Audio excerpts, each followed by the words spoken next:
January 12th, 2018. Before we get started, just a couple of points. Please silence your cell phones just so it's not a distraction. And tonight, after roll call and the approval of the minutes, the city staff will present the agenda item. The board will have an opportunity to ask questions, and then community comment will be after that. Try to keep comments tonight to 3 to 5 minutes on any of the topics. And please step up to the microphone at that point and give your name and address for our minutes. And then once public comment is done, it'll come back to the board for discussion. Please call roll. Davis. Here. Dirth. Here. Waleski. Here. Herman. Kaufman. Here. Miller. Here. Rule. Schuessler. Wohler.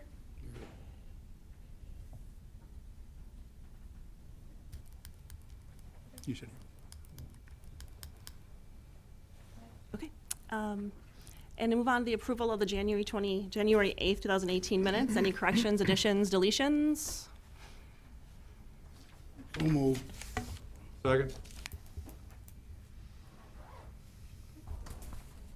All those in favor? Aye. Any opposed? All right. All right. Are there any citizen statements for items not listed on our agenda at this time? All right. Move on. Our first agenda item is discuss and recommend the use of the remaining acreage at Lakeshore.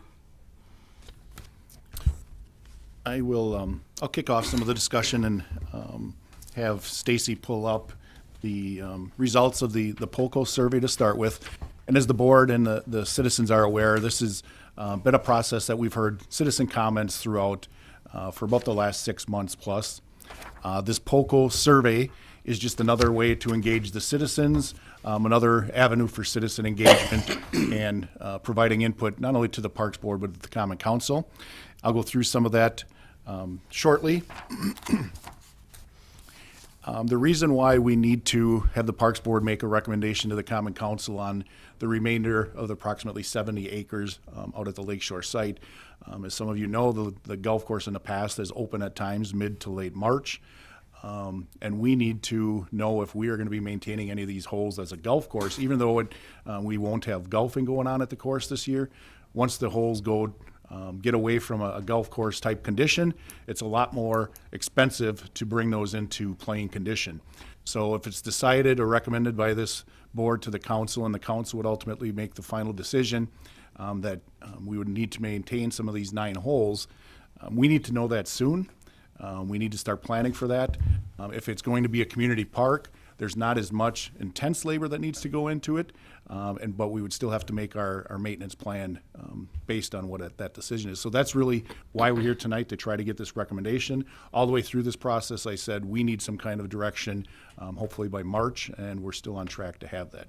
So that's where we're at tonight.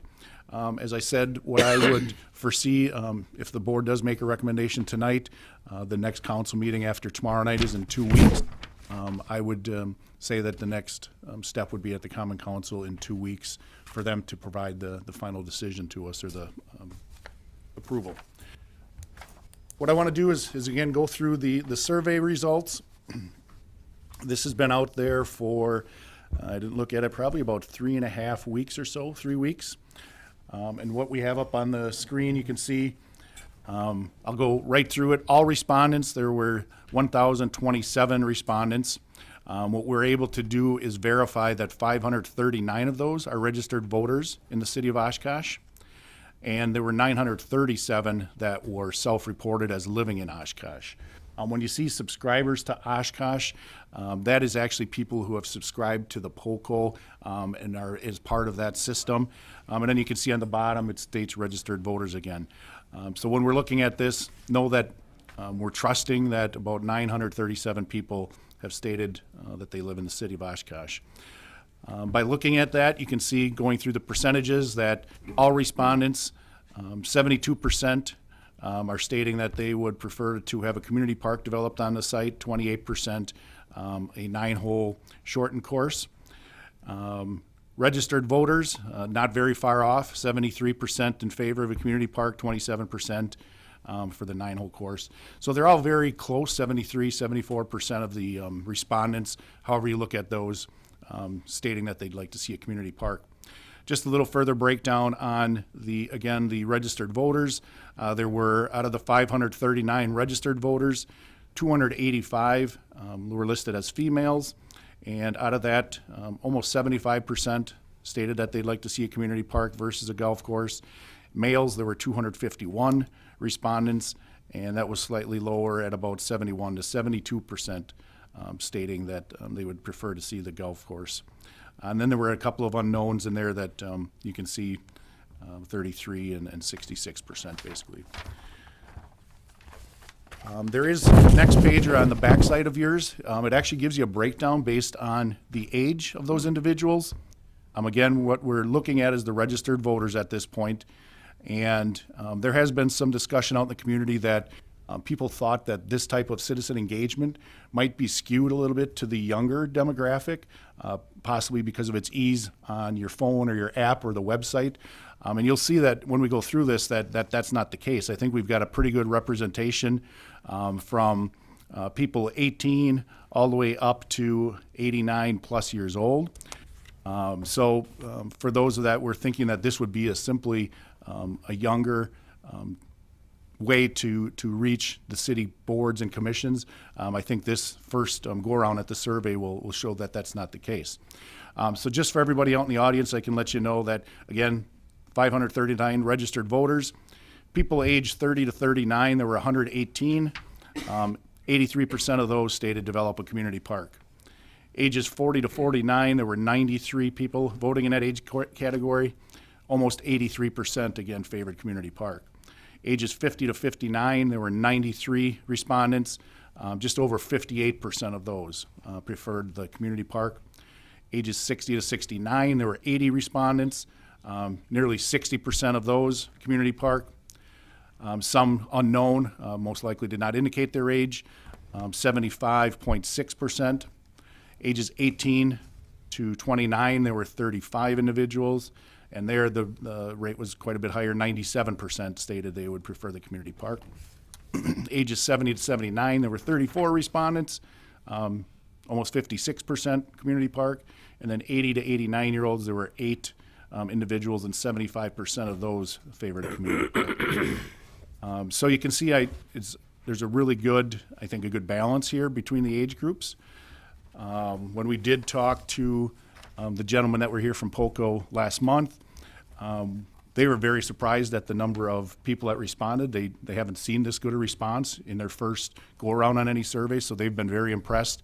And what they stated to me was that the information here is statistically significant, meaning that it's a really good snapshot of the population because based on a number of respondents. So they said that overall the sample size is very significant and it's indicative of the overall population. So again, that's one piece of input that you guys have at your disposal, as well as the other input that we've received throughout the process.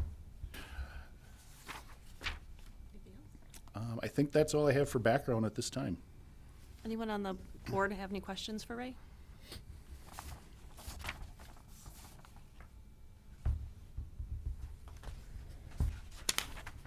All right, then at this time, we'll open up for public community comment. Yep, and please clearly state your name and address when you come up to the Come up to the podium, please. Thank you.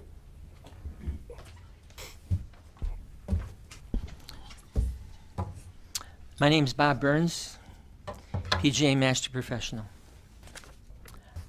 I've been in the Valley since Your address, please. Address? I'm from Appleton. I own Bob Burns Golf Center in Appleton. Our facility was just voted top 50 ranges in the country. I'm a Master Professional. I've been Teacher of the Year. I've been a top 50 teacher since '03. I've had quite a few people call me and come to see me. They pretty much think there's no chance that this would be a golf course. But of course, you probably only have 20 to 25% of the population that play golf. So I suppose you might get 75% of the people that maybe want to park. If you give me a few minutes, I can give you some reasons why I think you need it. Do I have more than 2 or 3 minutes? Yes. Okay. I didn't mention to you that I was Teacher of the Year, that to brag.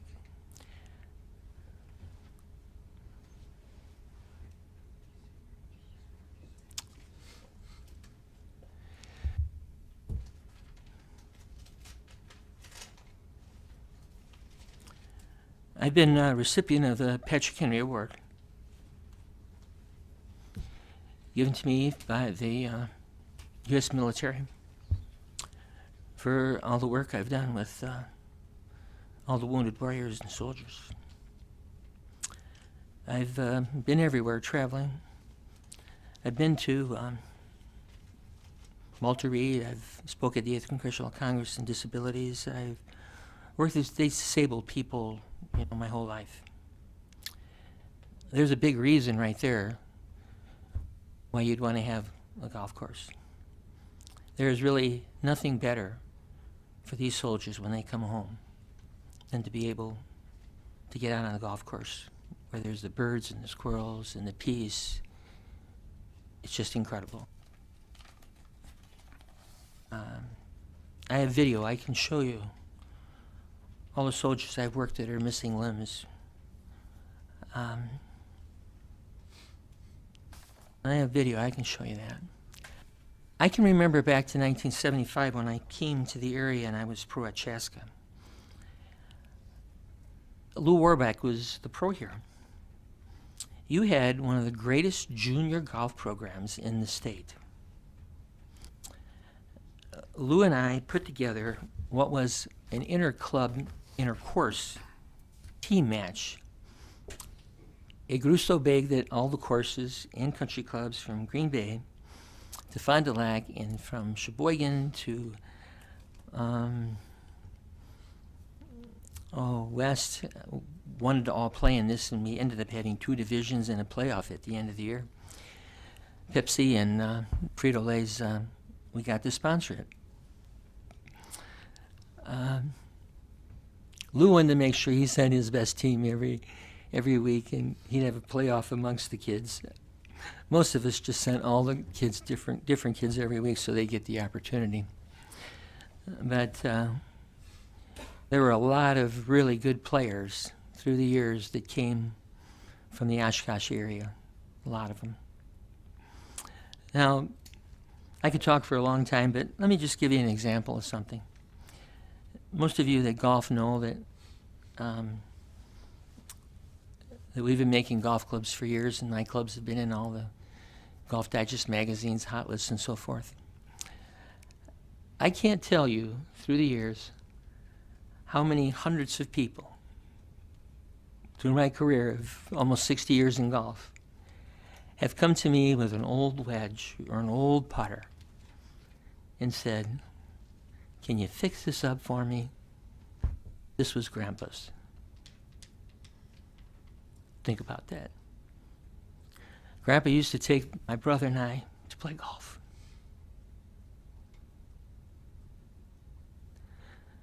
My mom and dad played, and he'd take us to play golf. He got us started in golf, played on the golf team. Many, of course, played in college. You couldn't get this putter out of my hand. You can give me a brand new Titleist or a Benton RD or whatever it might be, but this is my favorite club. This was Grandpa's. Golf is an unusual sport in as much as that anybody at any age, at any level of play, because of our USGA handicapping system, can play in any event, and it can be very equitable based on the handicapping. But let's just think about all the people who are recreational golfers and all the people who worked at Oshkosh Truck and all these places throughout all the years, and they've retired and they're looking forward to playing golf. And they like to play their Muni course. And most Muni courses are going to be a little bit more affordable than other courses. It's a tough way to put a value on those things. We currently, in the Appleton area, I know in the Green Bay area, and I know here too, are having a difficult time trying to get girls to play on the high school teams. I've helped a lot of kids get scholarships. There's a lot of girls' scholarships out there that aren't even being used. We can't get enough girls to play. Coach Fish and myself went into the junior highs last year, and we were able to scrape up 7 girls who, of course, never played before, and we got them to play so that we'd have a team. At Fox Valley Lutheran a couple of years ago, this would have been a great ESPN story. They didn't have enough girls, so we drafted some of the softball girls that played in the spring. Of course, they never played before, but once we taught them how to do it, you could see how far they could hit the ball. And they almost made it to sectionals.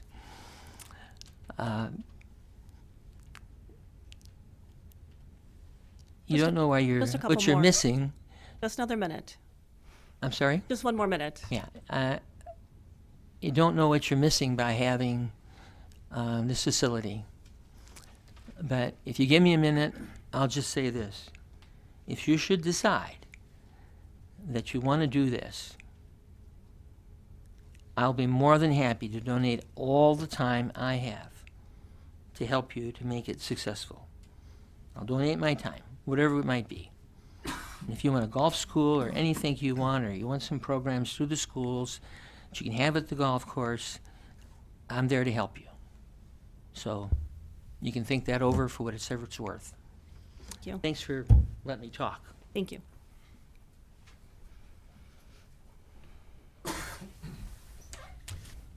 Keegan Lonko, 1036 West 5th Ave. First, let me tell you, I was very vocal in favor of the Oshkosh truck. I mean, that had to happen. But I am a little bit biased in that my whole family is golf industry. So to start with, my dad has been in the golf industry for 30 years. He's got 31 constructions under his belt, 8 different countries, 6 of which are in the top 100 modern era. 3 different Ryder Cups, 5 PGA Championships. The last one he built was in Portugal, was rated the top course in 2017. So, some of the best stuff, I forgot to mention Whistling Straits, the 3rd best course in the country. Those are all my dad's accolades. So you could say we have some of the best construction and design talent right here in Oshkosh, Wisconsin. You would be permissible to say that you didn't know that. My dad's kind of a quiet guy, doesn't really go around bragging about it. Plus, he spends a lot of his time outside the country. But I think it's really cool that we have this talent right here, and we could absolutely capitalize on what the opportunity is in front of us. So what we're looking at doing is presenting an offer in which we can appease all residents, from people that want to park and people that are looking at a golf course. What we're looking at is creating a facility that would drive around a practice facility range that would be high-tech, multi-level, along with an entertainment piece incorporated. So this would be family-friendly. We could do it on as little as 8 acres. So you're looking at 70 that's available. I have as little as 8. That's just the driving piece. We could add in an additional executive par 3, which could add an additional 20 to 25 acres. So we're looking at under 35 acres, and we can have 9 holes and a driving range. So you'd still be able to have your park and maintain a level of golf. Now, I have approached several council members about this, and they are aware. I have approached Mayor Cummings. He is aware. And I think at this point, we're just waiting for the advisory committee to present it to committee as a viable option. We would like, if this were to go through, we would like to own and operate and manage this facility. While the real estate is involved, that can be discussed at a different date. I think the cool part here is we can appease all demographics. So there's a lot of people that are upset it's happening one way or another. We don't have to do that. We can have both parties. That's all I've got. Thank you. Thank you. Can we ask, Yep, you can ask some questions. Sorry. do you have any plans on where this would all fit in? We have not spent time on conceptualizations at this point. To be honest with you, we've been searching Oshkosh for probably 18 months for different sites. I've been working with GoEDC on potential sites, and none in Oshkosh have fit the blueprint outside of this facility, and that's just being frank. So we've taken our project to other cities and other states. So at this point, Oshkosh was not in the running until it came up that this might be an option for this site. So we've not invested any money into a conceptualization until we get the green light that it's a possibility.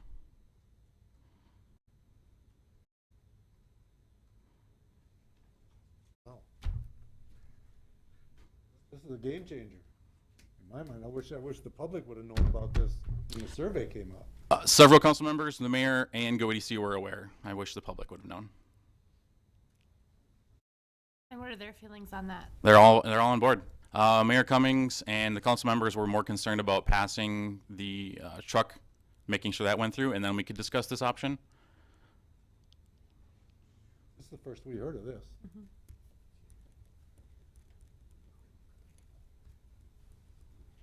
Any other questions? Any other questions? How soon can you put a plan together?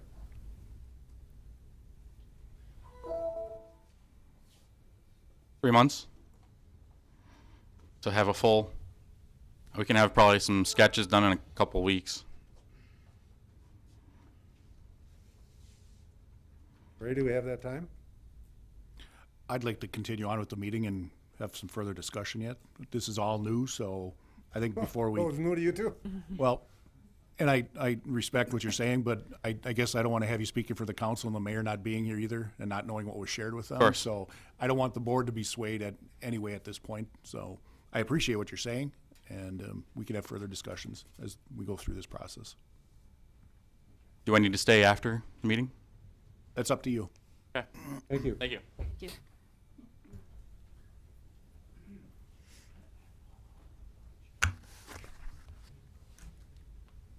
Wow.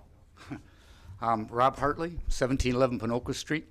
I've spoke with many of you before and before the council and everything. You all know I'm the neighborhood, the guy with the white sign and everything like that for the last year. I wasn't going to say anything tonight, but I was just overwhelmed by this gentleman right here, and I had to come up and say something here. I think we all should take a breather, step back, and listen to this gentleman. One thing I did notice on the statistics up here, and I'm one of the people on there, by the way, I put on, had a little difficulty with putting it on, getting on the computer and everything at first, but I got it done. I told all my other elderly gray-haired friends how to do it. We all got on. The numbers up here and the numbers that this gentleman just mentioned are very, very close, statistically speaking. If we've got 1/3, 1/4 to 1/3 of the people want a golf course, and he wants to use 1/4 of the land. Did the numbers make sense like they just did to me? I mean, I just sitting back there and all of a sudden this flashed to me. Wait a minute. Is it possible to please all the people? To have everybody end up being happy at the end of the year and have the city council and you guys all look like heroes? Look at, we please the golf people, we please the fishing people, we got a new running track, we got everybody's happy. I don't know, you guys. I think we got some real potential here, and I think we ought to take a break on things and kind of listen to what this gentleman has to say over here. I'm going to talk to him after the meeting, get some information, and make sure that all my neighbors and everybody knows exactly who he is. I'm also going to introduce him to some of the people that I talked to you about previously, Bill Detloff, who is also a master professional, grew up on the course there, has written books on golf, and he's offered already to volunteer his services to help out. I'm sure he could work with this gentleman right over here. And we've got a lot of other people in this city that'd be happy to work with him. Volunteer-free services that I've heard. I don't play golf. I don't know what exactly they would do or anything like that, but I think we need to listen to this gentleman. Thanks for your time. I appreciate it. Thank you.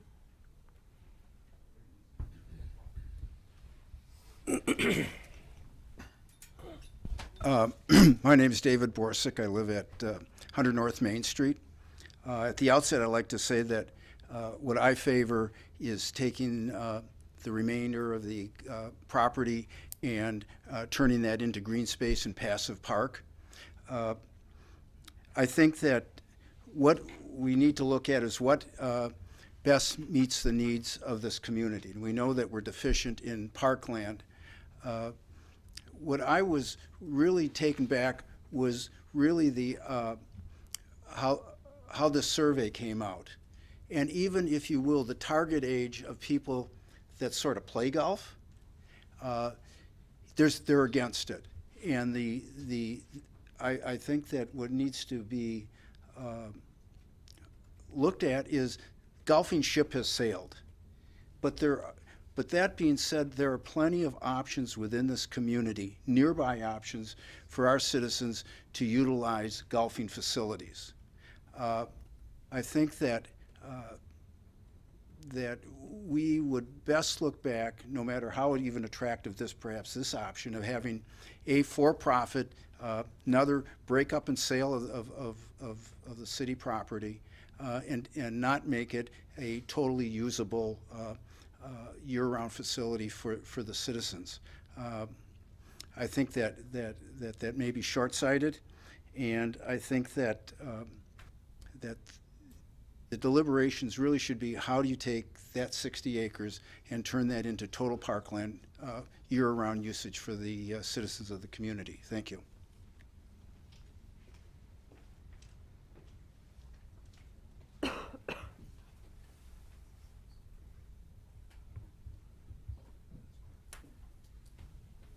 Hello, Jim Boris. I live at 1802 Mitchell Street in Oshkosh. I was born in Oshkosh and graduated high school in Oshkosh, graduated college in Oshkosh, went away for a while and moved back. But I played my first golf 50 years ago at the municipal course, and I'm a terrible golfer, but I enjoy it.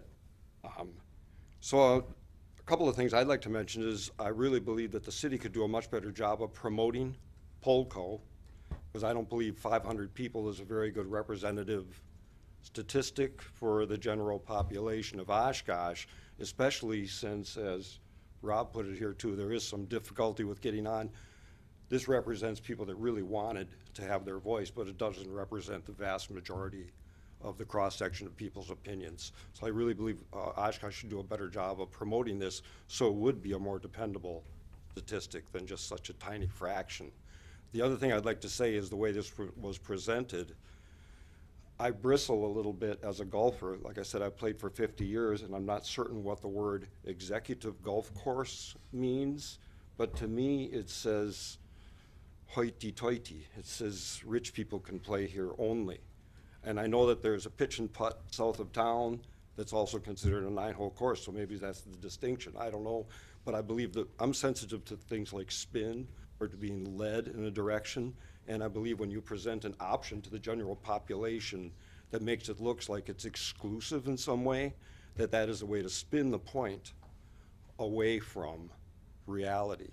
The reality is going to be, if it were to be a course, it'd be a 9-hole course, and it's not going to be a pitch and putt. So maybe that's what executive course means. But I don't believe the general population knows what that means. But I think they know that it's exclusive. And I think that if you're going to present this to the general population, that should at least be explained, that it's a full-size course. It's not a pitch and putt. So that's one thing. My second point, and I'll make it really quick because I made notes, and it might dovetail with this gentleman's plans nicely.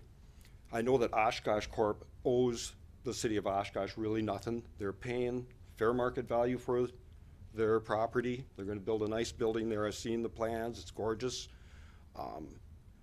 However, I think it'd be a really nice gesture if Oshkosh Corp were to build the new clubhouse and just give it to the city with a nice plaque that says, thank you for giving us this scenic piece of property. We had other places we looked, but this was a good place for us to build our building. Thank you. Here's your new clubhouse. And my other idea with that is to make it open to the public restaurant year-round, golf course views, a nice deck, golf course views, but actually make it a profit center for the city. Sell sandwiches, put in a grill and a fry vat, maybe farm out the operations to somebody that knows how to run a restaurant. I know they're already okay to sell canned beer, pop, water, and that kind of a thing with the municipal course as it is now. So that might be something that could actually work as a profit center for Oshkosh. Actually have the golf course start making money for Oshkosh instead of losing money. That's it. Thank you. Any questions? Thank you. I think to clarify the executive, and somebody out there can, maybe Bob, you can tell me, but an executive course, I believe, is just a shortened course. It's not a full. Let me explain. Bob wants.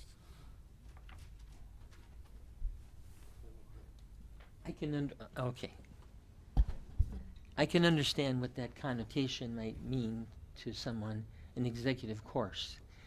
But they have executive courses all over the country where they don't have as much property. They don't have as much, land to have a large course. It's not a pitch and putt. You still have par 4 holes and you have par 3 holes, but it's just that the yardage on those holes are shorter. Okay, so as you get older, that'll be easier for you. You can hit your driver and still hit the green with a pitching wedge or maybe a 7-iron and not have to use a 3-wood. But it's not a, par 3 pitch or putt or that. Okay, it just means that the holes are shorter. So, which is fine, because that's great for kids that are learning. It's great for people who are retired. That's fine. It just means that you're not taking up as much of the property and they still want to have their park. So that can be done very easily. Everybody understand that? Yes, thank Just the you. holes are shorter. Thank you, Bob. Thank you.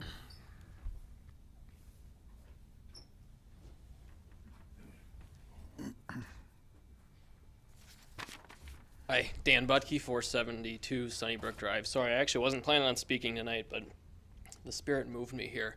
A few things have been said that I think are very interesting. I think Mr. Burns made the comment, I don't know what the right number is, but 1 in 4 people golf, let's say. I don't know if that's an accurate number, but let's say it is 1 in 4. In that sense, I think the survey kind of reflects what we would expect. I don't know what the magic number was that this group was looking for to say, let's go ahead and pursue this option or let's not. I don't know if it was 50%. Who knows? 25% seems to be indicative of the golfing population. I am one of those golfers. I grew up at Lakeshore. I don't need to get into all the sentimental stuff from the course, but my name has been around that course for a long time. I'm very proud of it. I'm very proud of the history of Lakeshore. I also found it very ironic that for those of you that happen to get the new publication in town, the Oshkosh Herald, there was a blurb in there about Polko being put out to the public. If you turned the page over that very day, there was a full-page article on a guy by the name of Johnny Revolta, who was a world-class golfer, grew up right at Lakeshore. So I thought that was just very interesting.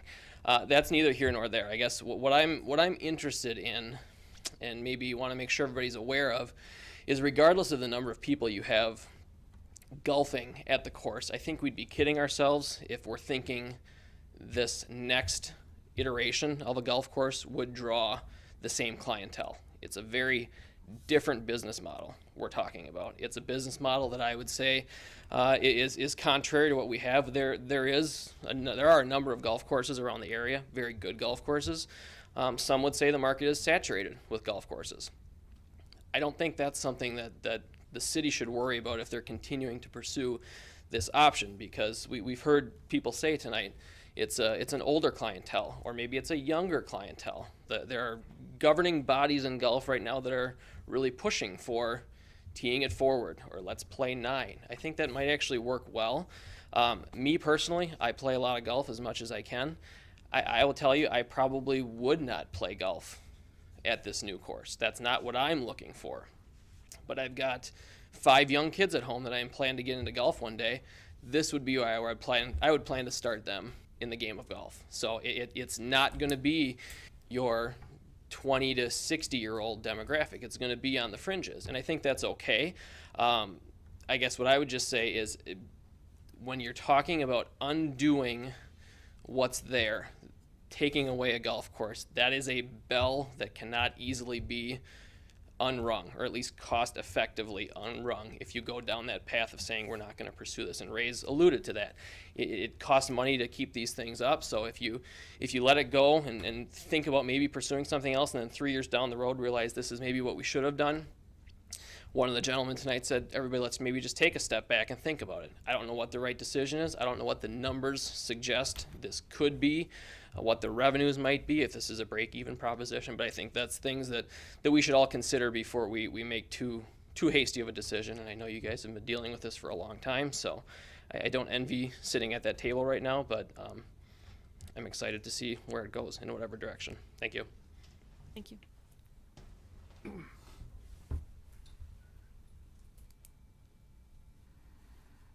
Any other comments on this topic? Back to the board for further discussion.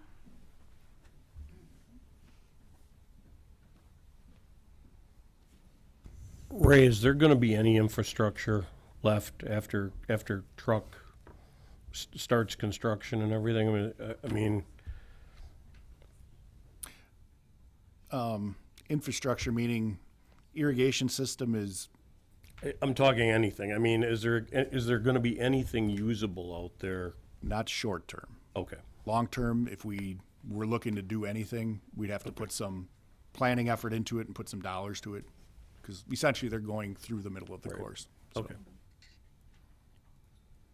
I guess my question is, does this city want to be in the golf business? Is this worth it? You know, I agree with what Dan said.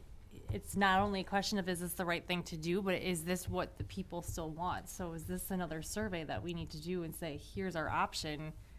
Golfers out there, do you still want this? Or are they just gonna drive up the road to the next 18 hole? I guess more importantly, and Bill, go ahead. You raised your hand, so. You know, we keep on talking about the golf course business. We as a city should be, and we're in a parks board, should be in the recreation business. And golf is a form of recreation. We provide recreation for people play volleyball, pickleball, basketball, softball, everything else. And now with this whole thing, the golf recreation end of it has been taken away. It's even in our mission statement that we're supposed to protect, you know, our green spaces, provide recreation for this generation, future generations.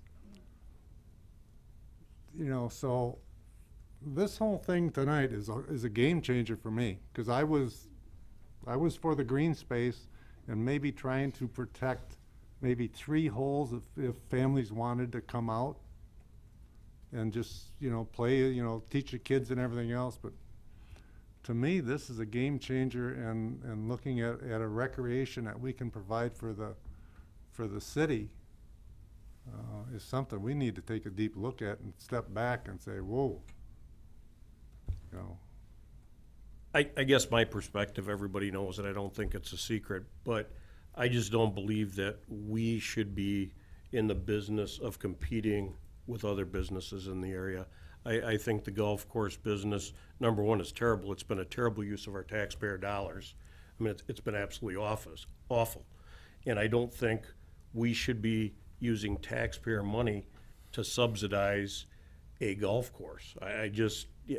Everything in the city needs money, and for us to use taxpayer dollars so a handful of people can use a golf course and lose money at it year after year, I can't in good conscience support anything out there. I just can't. Well, Bill, you know, you look at any park, it loses money. They don't make money. There's not a park in this city that makes money.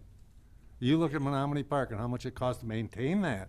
But no, we're not competing against a company that owns parks. At a executive course or a little 9-hole course, we're not in competition with any major golf course around here. West Haven, Utica, Lake Breeze, it wouldn't be. Well, you and I disagree, and I respect that, but I just, there isn't a city in this country that wants to be in the golf course business. And Don't say that. You don't know that. Just because it's- you're in the business don't mean you know that. Terry, I mean, we the just, money we pay for ball diamonds, the money we're gonna pay to rebuild tennis courts. How much do we get out of tennis players? How much do we get out? We get nothing. It costs us more for the lights on the tennis courts than it does for the lights on the ballparks. But nobody says anything about that. who else offers that? Only the Parks Department does. There's how many other golf courses in this area that you can go play? I don't There's care if a they got 9-hole one around course every right here. corner. There's a 9-hole golf course right here in the city. You can go play there. So I don't I care. don't want to fight, Terry. We just disagree. So, No, I could fight. I don't care. but I just cannot support anything that's going to subsidize and compete against another private business. Well, in I this can, and community. I can actually, this is like Bill said, I never heard anything about this. But that's a shocker that nobody told us about it, because nobody told us about truck buying the golf course to begin with.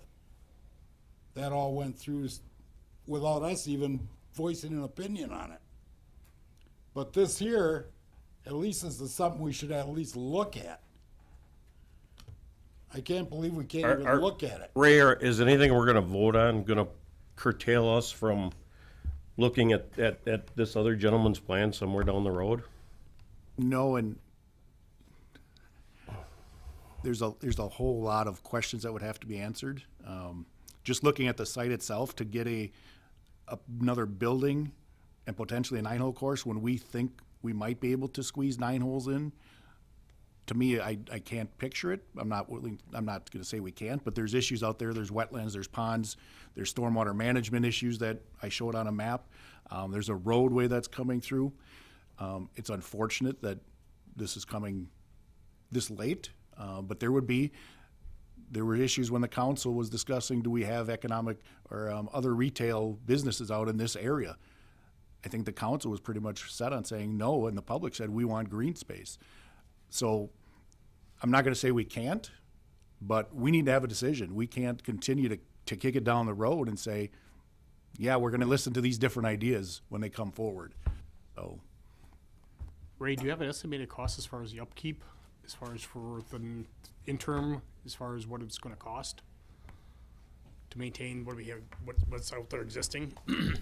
I can give you, and don't take me to the bank on this number, but I was asked late last week what number I would associate. And this is, again, understand that there wouldn't be any irrigation because we'd have to put dollars into that.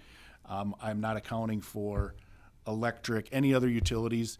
This basically would be staffing, chemical costs, repairs and parts, fuel. I'm estimating about $140,000 to $160,000 a year to maintain it as is. My concern is, one, we don't have when you have a golf course, you have a ground superintendent who's got a specialty in that. We don't have that person. We'd have to hire that person to find somebody now to fill that role, and to come into a role that we don't know the future of is going to be difficult, not overcoming. My biggest issue is no irrigation. We all know golf courses need irrigation, and if we don't have the irrigation, it's going to be hard to maintain that in golf course conditions for 1 to 3 potential years. So, and again, don't take me to the bank on a number. That's very quick figuring, but that's a general estimate for you. How's that going to affect your budget? What budget at this point? There's no revenue coming in for the golf course. The golf course is in a enterprise fund. So that's the question, is where is that money going to come from?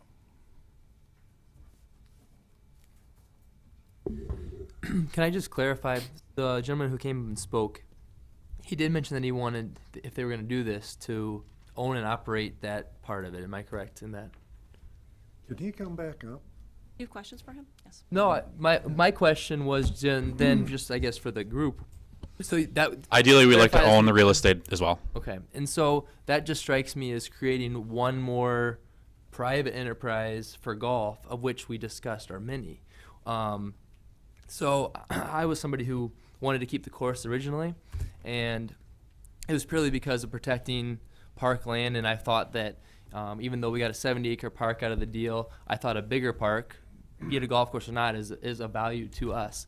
And so to sell another 30 acres of land so that somebody can build another golf course, of which there's a pitch and putt, and then you named several golf courses in the areas you were talking about, it doesn't seem like, it seems like a step in the further wrong direction than the Parks Board should be considering.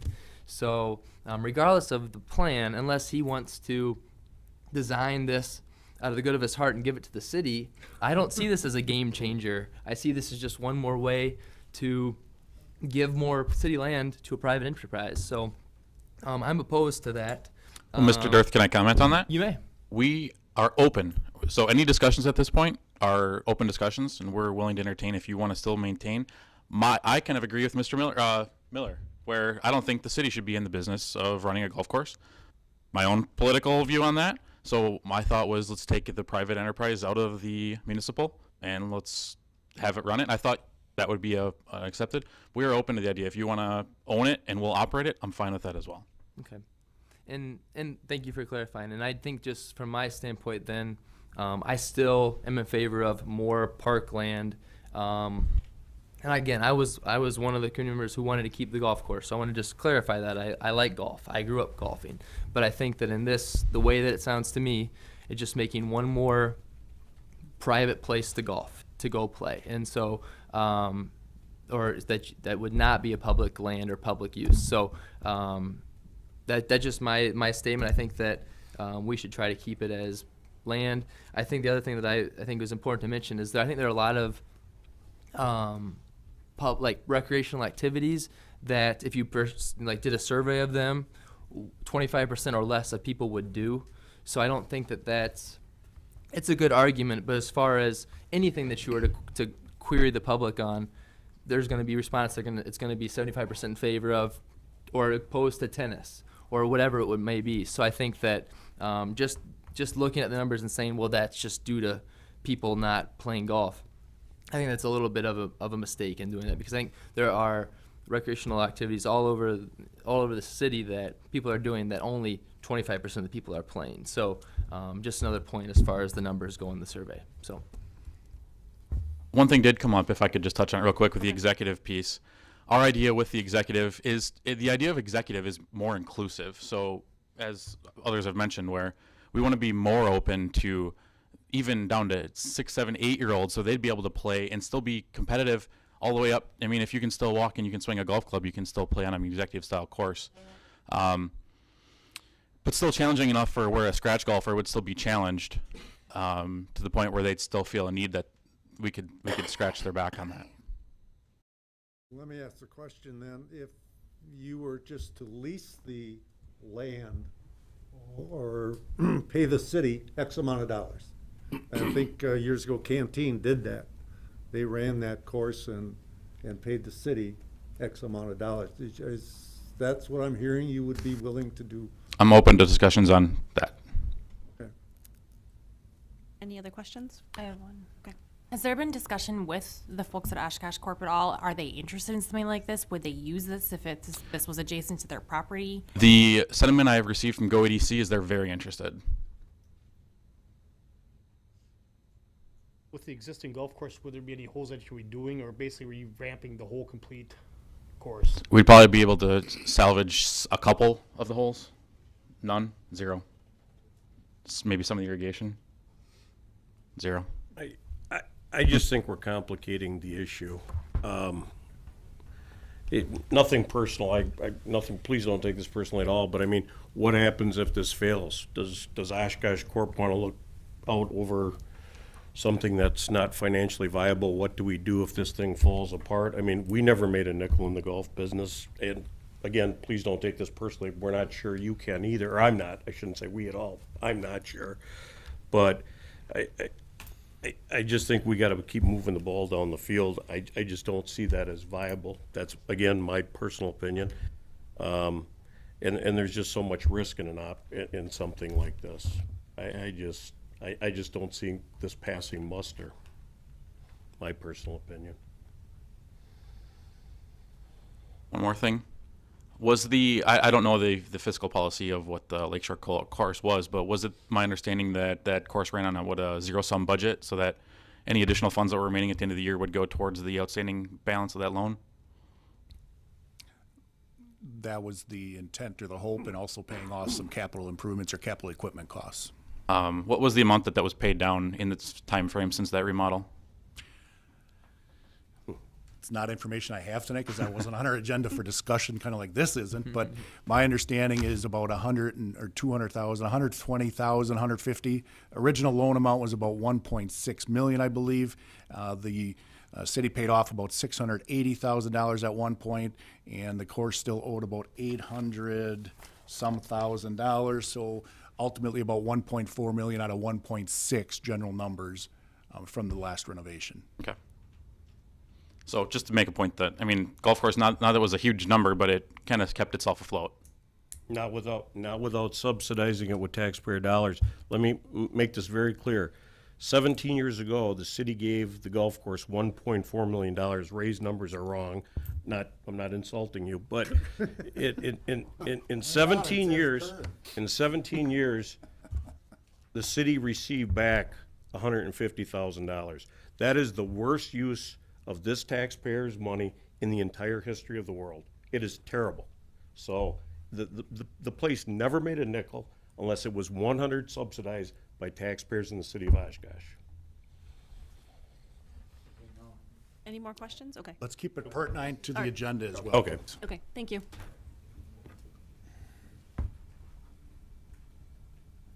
Any other questions, discussion on community park or 9-hole course so that Ray has some direction on what he needs to do?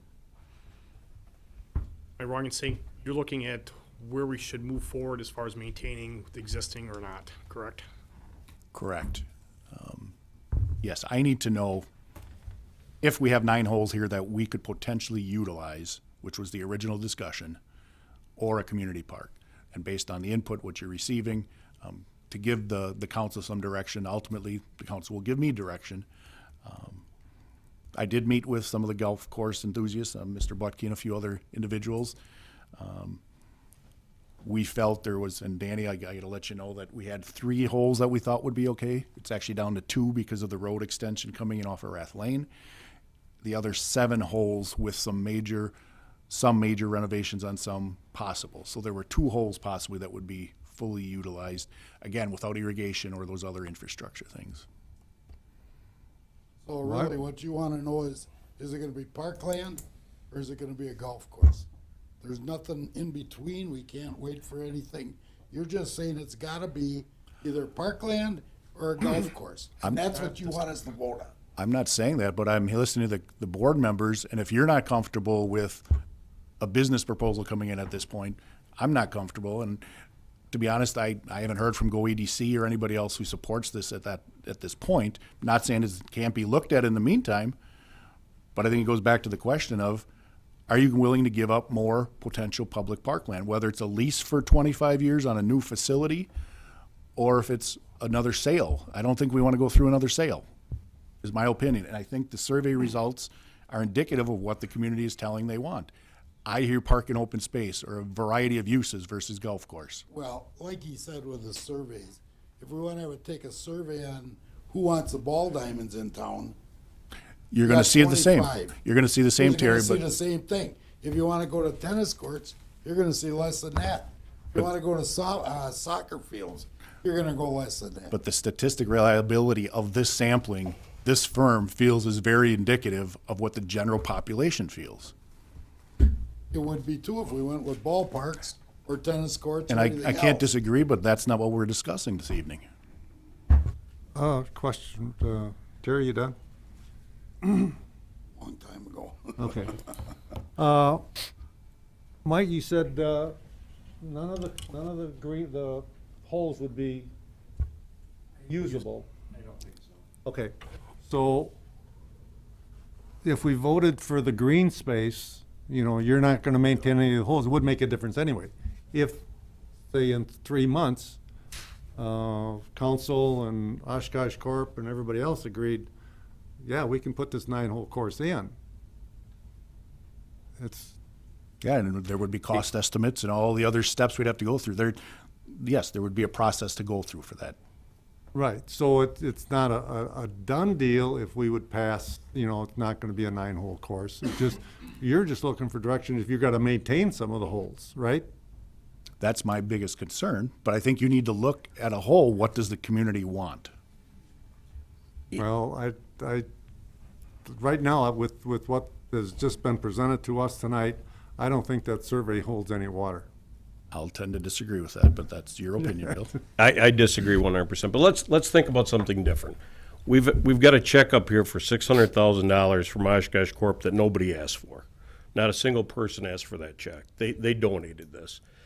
I think if this is park space, and I can't speak on behalf of Corp, I'm just taking this from my gut. They're gonna have a world-class facility there. I mean a world-class facility. I think with their 101 years of generosity of this community, we're only going to get more checks from them to make this to make the park world-class as well. That is a 100% assumption on my part, but I don't see them supporting a executive course, chip and putt, and that type of thing out there. I just don't. But I think the green space is what the community wants. I think the green space is what Truck wants, and I think we should vote that way.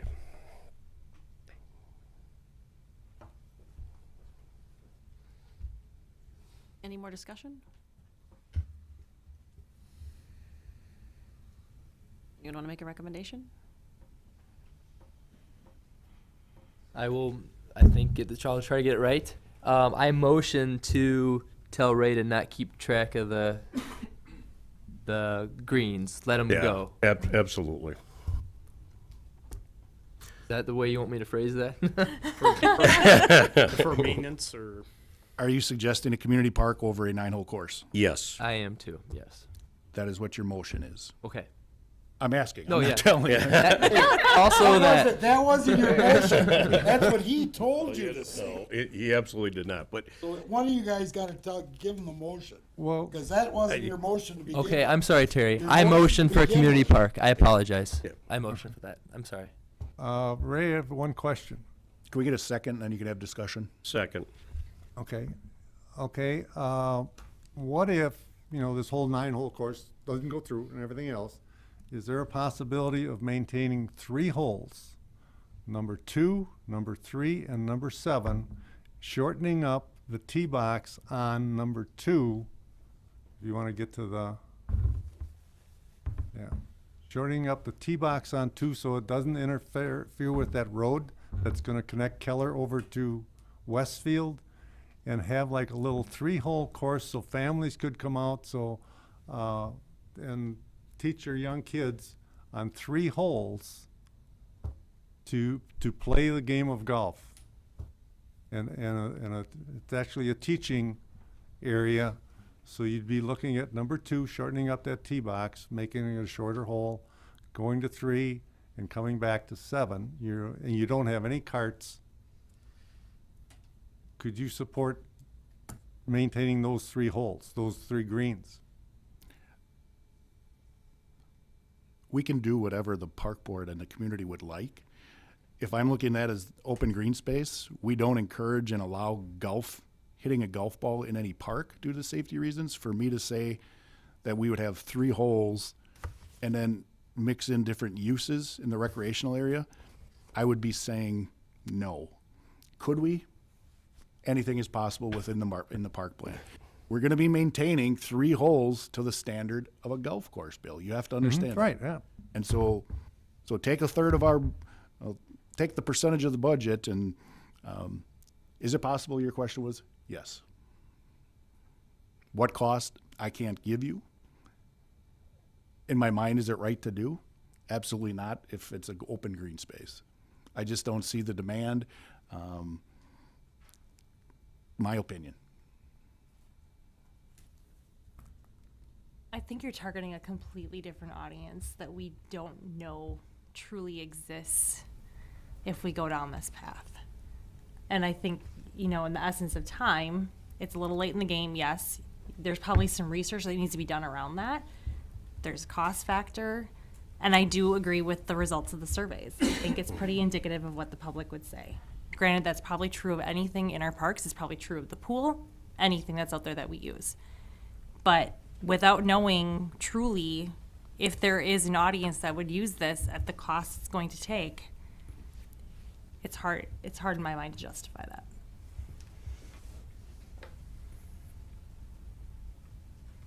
Any more discussion?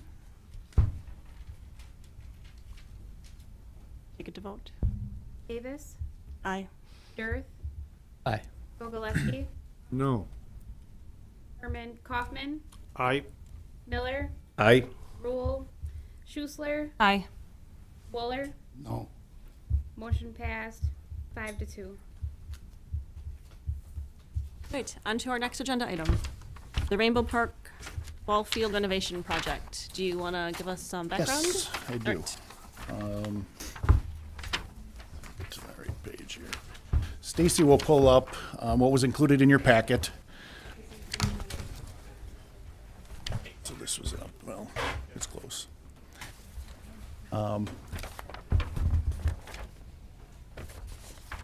In the Rainbow Park Master Plan, one of the improvements that was included in that plan was to renovate the ball field. We've had some donations received, not only through our department, but at the Community Foundation to improve that ball diamond. What we were originally planning to do was similar to what we've done in our other neighborhood parks, 6 in Idaho, close to Stevens Park. Those are two examples. We're currently working on renovating the one at Tech Miller Park. In that process,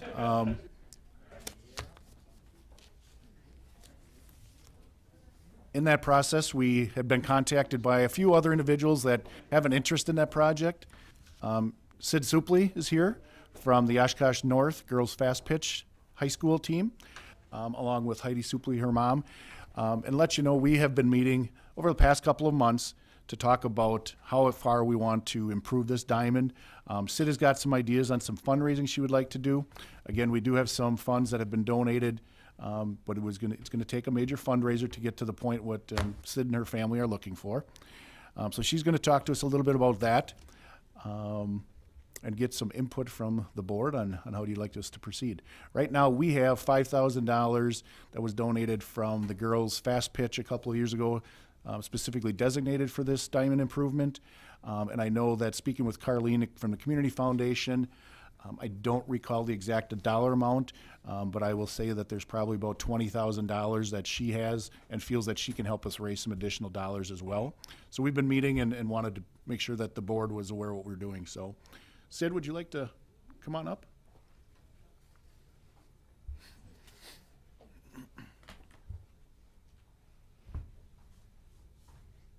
Hi, as he introduced myself, I'm Sydney Supley. I live 4716 Bayview Lane, Oshkosh, Wisconsin.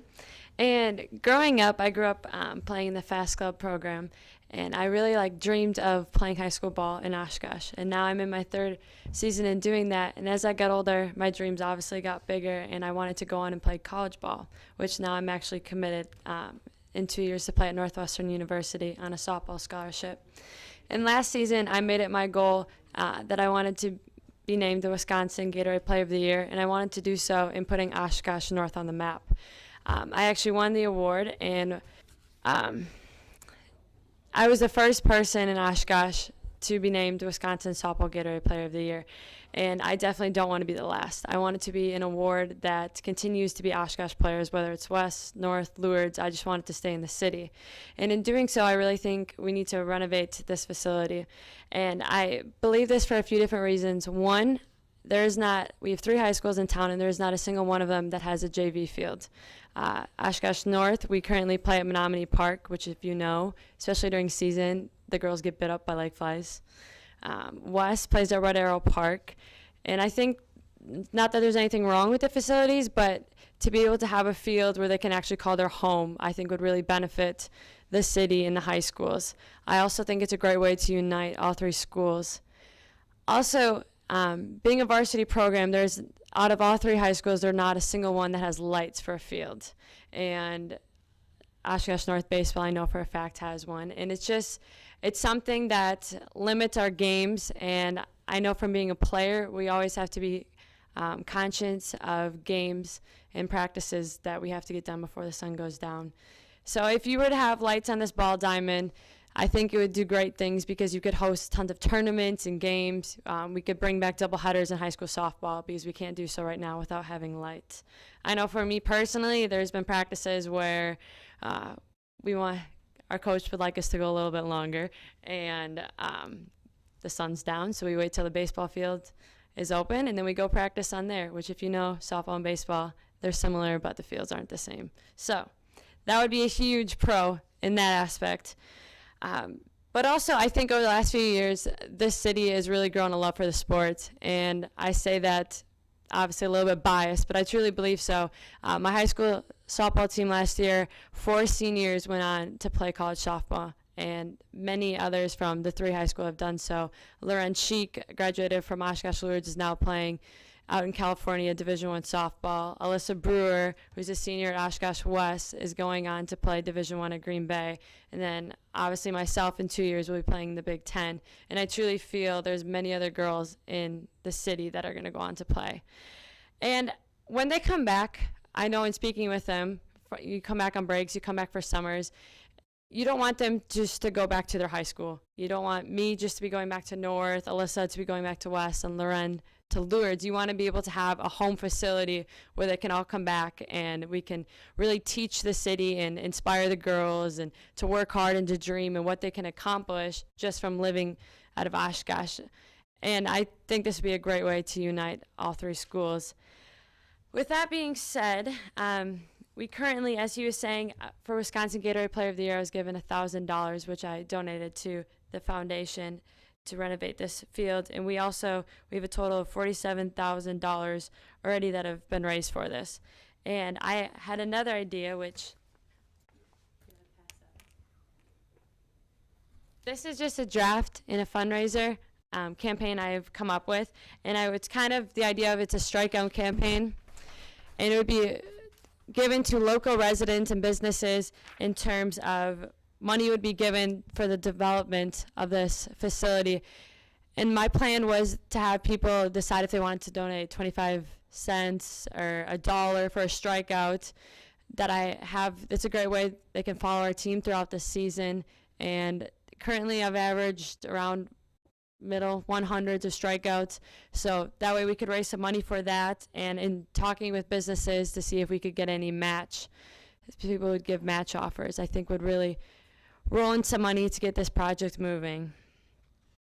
Lastly, I really feel passionate in doing this project, and I feel so because I know myself personally, I don't want to just leave Oshkosh, graduate in 2 years, thinking that I just left my mark on the field. I want to inspire younger kids because I feel like I was inspired growing up through, for example, Megan Kleiss, who is from Kimberly, who went on and is now playing Oregon softball, and she kind of told me, you could be from anywhere in Wisconsin, and I just want to pass along that message to kids in Oshkosh, and I think this facility is a great way in doing so, that you can be from this city and go big places in life, and I think this is the right step in doing that. But Any questions for Sid? I got one. The neighborhood is used to having a ball diamond there. It's always been there since I can remember. Has anybody contacted the neighborhood about having lights there now? I can address that, Bill, because it was a late addition once we started talking, and Sid got involved, and she said, we really do want somewhere with lights for night games. And what we did, because the packets went out on Thursday, it was too late for us to get get it out to the neighbors. So what we can do is, this will continue on, fundraising will take place. What we talked about at our last meeting, just to give you an idea on some of the costs, it's roughly about $75,000 just for the field renovations that we're looking at, including the bleacher pads, the bleachers, the players' benches, and so forth. About another $150,000 for lights. And then we talked about an endowment fund to help with some of the routine maintenance that the community foundation has been supportive of in any new project, saying we need some kind of maintenance endowment fund. So total project, we're looking at about $250,000. Our hope was we can start raising the money, and if nothing else, we put in the infrastructure for the lights at this point, get the diamond done. What we can do in the meantime, between now and our next meeting, we can continually bring it back for an update, is we can invite the neighbors saying, here's what our new plan looks like, possibly having lights, and let us know what your thoughts are. So we have not reached out to them yet, but we intend to. Okay, yeah, because that's, you add lights to an area, and you're disrupting that neighborhood already with the changing of the golf course. You're on one side of them, and on the other side, now you're gonna add a ball diamond with lights. They're used to a ball diamond, it's always been there. And the new lights, we talked about this too, and Sid is aware of this, but the new lights really are downward focusing, so they're not, a lot of the old lights that we have at Reitz and Spanbauer, these are more downward focused on the field itself, so there's less ambient light across the property boundaries as well. But I agree, the neighbors need to be aware that if we're gonna move forward with the lights, and we've talked about that. Yeah, I'm not against the Yep. thing. I just want the neighbors to, be involved with this. Sure. I think it's a great idea to utilize that space.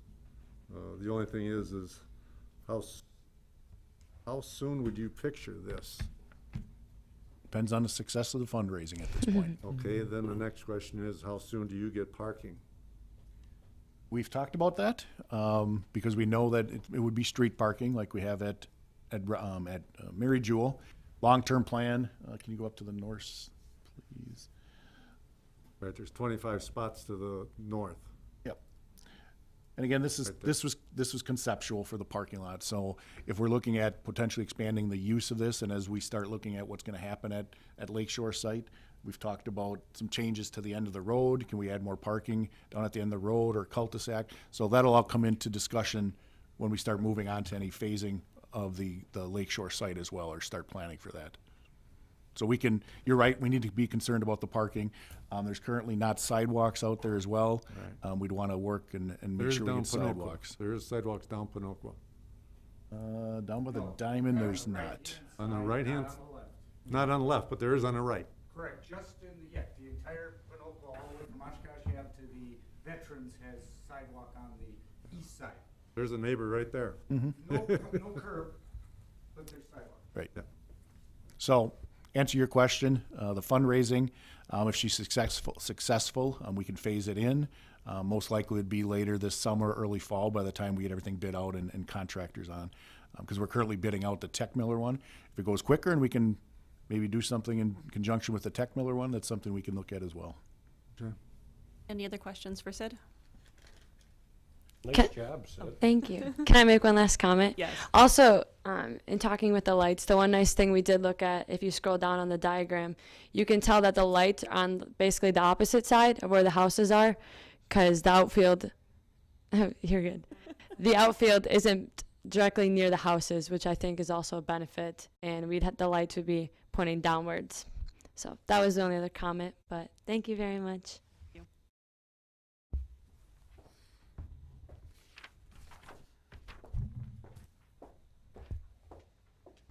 How are you gonna beat that? I know. It's a very hard act to follow. That's why I usually like to go first and let Jay go after me. Heidi Supley, 4716 Bayview Lane, Oshkosh. The only thing I wanted to touch on, the great thing about this is a ballpark that already exists, and that's what you were talking about before.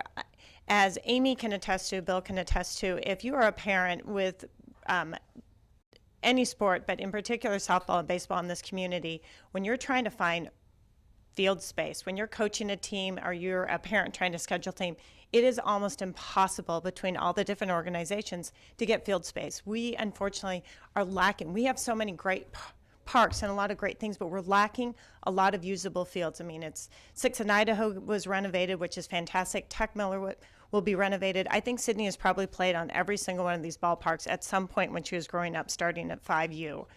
And playing t-ball. So to have another park that actually can be used for the entire softball program, as well as youth baseball, that's one of the things we were talking about with the Parks Department. Youth baseball will be able to use it. The plan is in there. Hopefully there's some funds within the Oshkosh Foundation to have the portable baseball mounds that can be used on that, again, for the youth. But the whole idea behind this is to create, as you were saying, a world-class park. When you go through the FVA and at a high school level, unfortunately, Oshkosh is probably the worst facility, any of the high schools, when you play anywhere in the FVA. I know our school district does not have the budgets to redo any of these ballparks. We understand that. Part of this is already in the master plan to do Rainbow Park.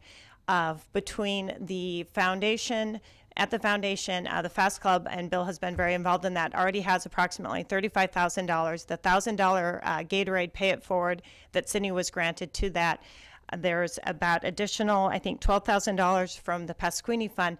Almost all these funds are already in place to renovate this ballpark before you get into the lights.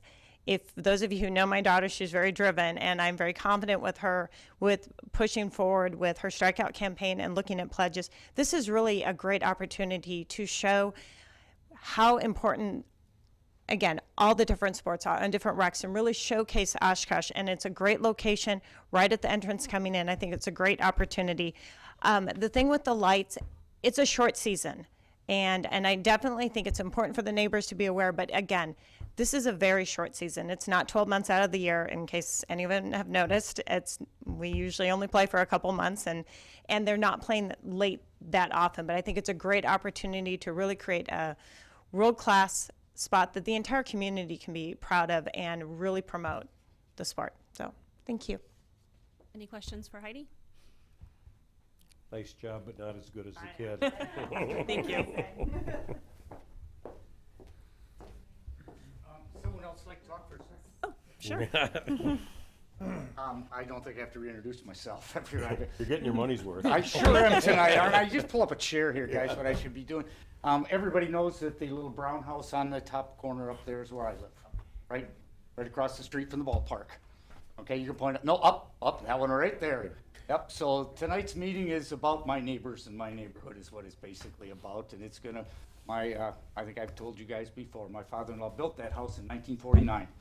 10 years ago, we bought it from him, built an addition, for anybody seen that on the back, and I plan on living there until I can't live anymore, and my children have decided they may move me out before that because they love the location. Okay, I told you before, I'm not a golfer. I think it's gonna be a beautiful park, especially in back of our place, because they can't do anything else there. That place has been a ballpark over there for a long, long time, and I've always wondered why it wasn't used. Do it. Get out there and make it into something. That part of the park should be used, definitely. One major concern, though, and I just have to be thinking about it, left field is a swamp for about the first, almost into July. So for anybody that's doing the construction there, make sure you check on that, okay? Left field, I mean the entire left field. It's really low and swampy in there, okay? My other concern, though, for you guys is You wanna get parking. closer to the microphone? We're all here. Have we got people living on the other side of the city? The other concern is parking, of course. If we're going to make it a more professional type of field, we're going to hold tournaments and everything there, we're going to need parking. There's no doubt about it. There's not a lot of parking there right now. Even when they have the cross-country for the middle schools and that kind of stuff, it's bumper to bumper all the way through there. And the street is not designed for heavy traffic. That's definitely going to have to be changed. It's going to be an expensive thing to do. The parking down at the end, there is, as you all know, that small parking lot, but I'm sure we're going to need a lot larger parking area. The other thing that popped into my head is that if we're going to have to put sidewalks and curbs in there, we're going to have the taxpayer pay for sidewalks and curbs so that they don't walk in the right place. It's something we're definitely going to have to think about. I've never had a curb and a sidewalk ever in that neighborhood, and there's never been a need for it or anything like that. It is definitely something to think about as part of the infrastructure if we're going to have to change that. As I say, I think it's a great idea. The lights, I've seen the lights at Lambeau. They go straight down. Now, all those new lights, don't worry about that kind of thing. I walk my dog down the street, one of the problems. Matter of fact, if the Parks Department is thinking about anything, talk to the forestry people and have them build a few more trees in there between us and there, and it'll block some of the light off if they play late night games or anything like that. But You take an old tray? yeah. But I'm going to pass it on to the rest of the neighborhood. You've spoken to the neighborhood now, all right? It's done, and I will let everybody in the neighborhood know that we could have some new neighbors there, and you're welcome. You betcha. Where do we send the check? Right over there. I think I'm going home, guys. Thanks a lot. Oh, good night, everybody. Thanks for all your hard work. I've heard you guys before. A lot of volunteer time. Good night. Any other discussion? So how does this, I think it's a really neat idea, and I think very impressive. Cool, that's awesome. When donations come in like this and we're making, what is the priority of usage? How do you go through? Is it going to be used for, even though it's a short softball season, for fast pitch will become used at night for other programs? What is the process that you go by for those kind of things? Do you want to talk about it, your process? Yeah. Chad handles all that, so. The biggest thing is, I guess we kind of have our own internal ranking to work with, and school district programs come first going forward. I think, as Heidi said, there's such a shortage of fields. It's always, for me, games come first as a precedence to how they get scheduled on a lot of our premier fields going forward. So it goes from there, and the population of the clubs and the residents and how that go and get into there. Plus, it's the size of the field and what it best accommodates going forward. So it works out well. It has over the past few years, but that's how we kind of plan it for it. Are you looking for more intramural spots? Is that what you're looking for? No, we'll stay away from that. I think it sounds really neat, and I don't, because it's kind of a premier field, and my concern would be if we put that much money into it, you know, security is an issue, and making sure that it's being used for appropriate purposes. I know that out at REITs and different places in town, if you go out anytime, could be people inappropriately hitting a golf ball off of the golf, you know, like, so trying to keep it as nice as what she's wanting would be a challenge, but I think it's a neat idea. Yep, we've had some discussions about the construction, and we need to we've allotted for some fill to be brought in to raise that site up, because it is wet, under drainage, so we're looking at some of those items as well. Next thing you look at, Ray, is restroom facilities. I know that shelter and restroom, that's way down the road. Or would that get bumped up? Well, that could potentially get bumped up based on everything changing up in this area right now, so you're correct. This crosses off two things, right? I mean, our two biggest asks were restrooms and ball fields, weren't they, in our survey? Weren't those the two biggest items that we were lacking? I wouldn't say ball fields, walking and biking paths and so forth, but the restrooms are definitely always a need. But the restrooms are not included in this cost. No, I understand that. But down the road, depending what happens at the Lakeshore site, some of those things could be melded in.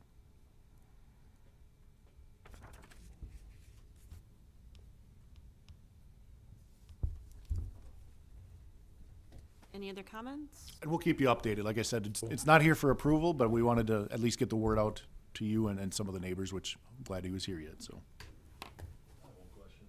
Would it be secured? You kind of talk about vandalism. I was a park caretaker in my summer spare time, and one of the fields you took care of in Menasha was Coslow Park. Would it be a secured facility to deter anyone from ruining a premier site? No, unfortunately, it's tough to do in a neighborhood. The neighbors will want to use this facility as well. But I can say that it's probably going to be used by the clubs 5 out of 7 days out of the week from what we are seeing. So community will be able to use it. Securing it is probably difficult because the fences, some of the fences will probably only be 4 feet high at spots so they could get over. Sure. It's a community park or a neighborhood park, so we have to, appease all the residents as well. So, but good question. The biggest challenge there would be vehicle traffic that doesn't go out on that site. That's the biggest thing. So hopefully fences would help deter a little bit of that happens in that area, especially with no curb on Rainbow Drive and stuff. It just gives people a good, easy access to different areas. So, what about some angled parking down by Corky, like what Corky's got down there by Stevens? I think that's up on to the north. We'll take a look at all that. I'm just throwing it out. Yep, we need to look at parking, but like I said, that's all going to be probably part of our next master planning, which is going to go on. So we made note of it, and we'll take a look at it too.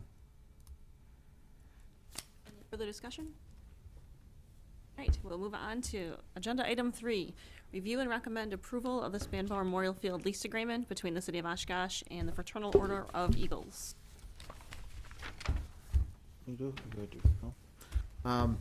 in your packet is a draft of the lease for the concession stand at Spanbauer Memorial Field. And for you of those that don't know the process that we've had in the past, that we have 3 concession stands at our ball field locations, one at Spanbauer, one at Red Arrow, and one at Reed's Complex down at Menominee Park. In the past, those have all been used by separate organizations, and I think for the longest standing one would be the Eagles Club at Spanbauer Memorial Field. We go through and develop a lease for those groups to keep working with that as a fundraiser for their organization that they ultimately give back to some of the programs that are down there working. This is just some of the language is being worked on with our city attorney's office right now, but it's just a renewal basically to go forward with the Eagles again for this next year. So Chad, there is going to be some language changes or not? there's Or just is a it pretty couple. much- There's just a couple things down in the end. It's just some logistics that are in there of time frames and such of that nature. They're going through. The big thing we're working with the Eagles for this year is Spanbauer Field, as you know, is going to be under renovation coming later this summer, early fall. So some of their time frame is going to be cut that down. That the amount of time and the percentage that they give back to the city on our price was going for that. We trying to work with them for a year so they don't get nixed out of making any type of profit altogether. Okay. So there's no other discussion, I'll make a motion to accept the agreement. I'll second. Second. Terry. Davis. Aye. Dirth. Aye. Ogaleski. Aye. Hoffman. Aye. Miller. Aye. Schussler. Aye. Wooler. Aye. Motion passed 7-0. Great. Now, update on the Menominee Park Tennis Courts Reconstruction Project. You want to pull this one up, Stacy, for me? This is a project that was included in our 2018 capital improvement program. And what we have done is, obviously, we've heard the people speaking that pickleball is really a trending sport. We've heard that a number of times, not only in the community, but through our surveys and some of the input that you've received over the last couple of months. We have a local pickleball group of individuals that we meet with a couple times throughout the year. They do utilize the old hockey rink out at Rainbow Park, so we work with them on some items out there. So they've been involved in discussions on this project. This is an opportunity for us to eliminate one of the tennis courts at Menominee Park and make 4 pickleball courts there instead. So we'd be going from 4 tennis courts down to 3, but adding the 4 pickleball courts. We've had the local tennis people involved in our meeting along with the pickleball. Everything is going along great. They all agree that the facility tennis is going down a little bit. Pickleball is picking up, so they all agree that what we're proposing in the plan is acceptable to them. They are also starting to look at an endowment fund over at the Community Foundation. Both groups are looking to start contributing some funds to future maintenance of the facility, so they're working with Bill Wyman at the Community Foundation to establish that fund as well. So we have met with our consultant for the tennis and pickleball courts actually today. We're looking to have this thing go out to bid within the next month or so, and then we would start construction, I believe, May 1st. Construction will go through the summer for completion at the end of summer. We've already been in contact with the user groups. They have planned alternative sites for use, and actually they've told us they don't use these that very often because they're in such poor condition. So I just wanted to make sure that the board was aware of this and that the community knows that we are looking to do some pickleball courts, and the YMCA has been involved.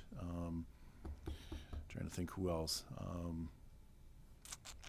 Again, pickleball and tennis. So we've had open communication with everybody, and they support this design. Do we have a cost on this? We have $300,000 budgeted. Our cost okay. estimate for the what Fred Kolkman put together as far as his cost estimate, I want to say is coming in at about the 260 to 275 range, and then we have to pay him he does our consulting service and project oversight. So we should be coming in under our $300,000. What we are going to do, if you take a look at the pickleball courts, the pickleball players have asked for us to consider at least lighting their courts. What we'd be looking to do is bid that out as an alternate. So depending how good the base project comes in, we may be able to utilize the existing light poles, putting new lights on the pole, so they would have lit pickleball courts in the city. There are no other ones that are outdoor lit sites. So we would bid that as an alternate. Again, the poles are there already, just replacing the lights.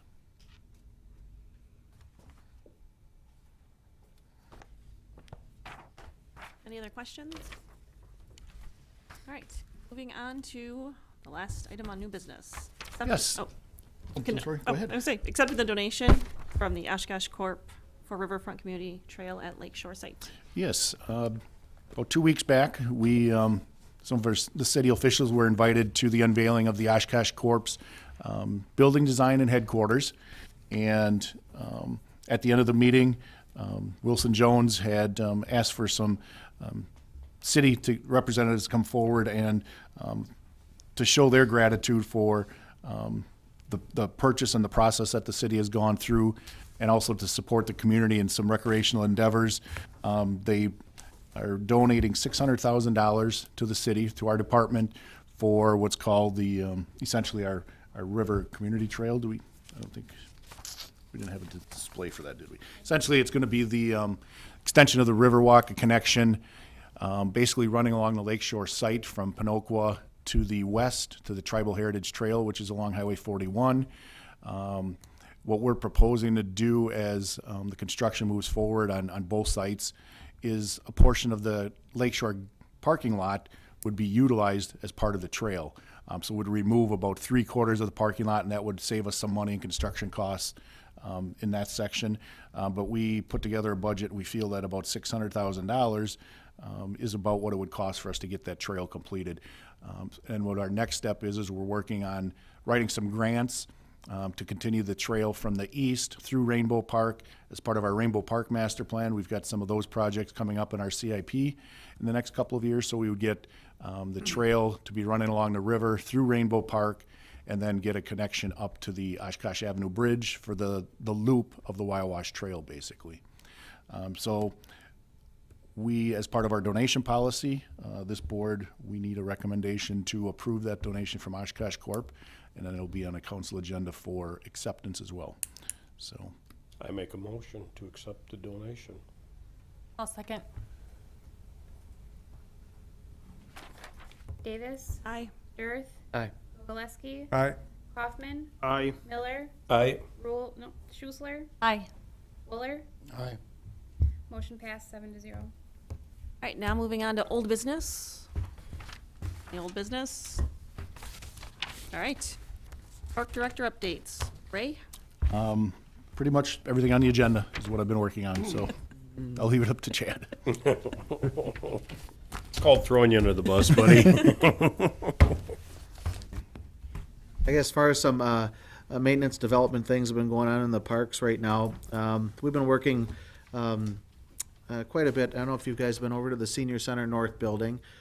We worked with Jean Willerman, our senior services manager over there, on developing a fitness area in weight room that she's been getting donations for working with, that we helped divide the Campbell Creek room down there, so half of it's a free weight room, half of it's now a like a meeting room or a special use room, and they did the fitness area, which is all the cardiovascular equipment down there. That was a pretty big project for us to take on, but we were excited knowing that the program numbers over the senior center have greatly developed here over the past month. I think Jean gave me a report of just over 1,900 participants in January alone have taken into a brand new program with the fitness center over there. So that's outstanding. So we're glad to be a part of that and work together with that project to make that a success. Big things going on for us from administrative fund is trying to get things out for our seasonal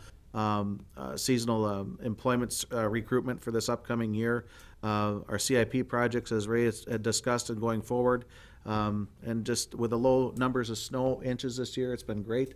We've been able to catch up on some interior projects and some of our maintenance items compared to previous years at this time of the season. So it's been very good. Right now, we're concentrating on our one capital project that we're working down at the zoo maintenance building. We're doing some renovations down there to make that building more efficient and functional for our use going forward. So we're going to be, hopefully the weather will cooperate. I can stay focused on that here in the next couple weeks. But special event season's upon us in February, with 3 weekends of the month being used for larger community events. So hopefully people get out and enjoy those, and the weather cooperates for that. And looking forward to March and getting into the other items for our seasonal buildings and everything else at that time. So, Jenny McCullion, our revenues facility manager, who usually had her full-time office down at Menominee Park, we developed an office space for her at the Senior Center North building as well, to get her out of that facility down there, especially during the winter seasons. Gives her a much better communication and networking with professional staff on a day-in, day-out basis. Better place to wait with sponsorships and things of that nature too for all her programs. It's a bit of a change for Jenny for being down in the park for her career.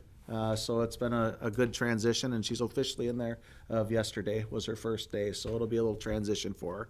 But we also renovated that office as well. So thank you. Anything else? Question: how was the family fest at the ice rink yesterday? It's going well. These weather patterns are definitely not helping the most part. But what's that? Yesterday's event. I guess I was stopped down there for a little bit yesterday. I think the first one that we had on that Friday evening, the ribbon cutting, was very well attended. So that went over well. Yesterday when I stopped in there, about an hour or so in, good attendance. We had our bounce houses that we have in our department set up inside the convention center. They had a DJ going, free skates from Dr. Eric. So I think it's really a nice venue. And I don't know if we updated you last month, but we're able to work with the foundation for some funding to get music played out of the convention center now, so we can use it over the winter months. During the daytime, they're pumping music out there, so if people show up to skate, but they can also use it in the summer months for their weddings that are down there. What we also did was install the security camera on the back of the convention center. We wanted it for the skating rink and other things, but also for the summer for boating and other things that happen once in a while down along the Riverwalk. It'll be helpful. So the event itself, I think, went over well. And we'll continue to work. Jenny is our staff liaison on that committee and working with special events on the rink. So if you got specific questions on the rink, it's been an interesting challenge this year that we're learning things from. But we actually have a meeting set up with our whole group to look at some improvements for next year as well. Any other questions? Discussion? All right, well, then I would say anyone want to make a motion to adjourn? A Yes. motion. Well, second. We're waiting All in for you. favor? All right. Aye.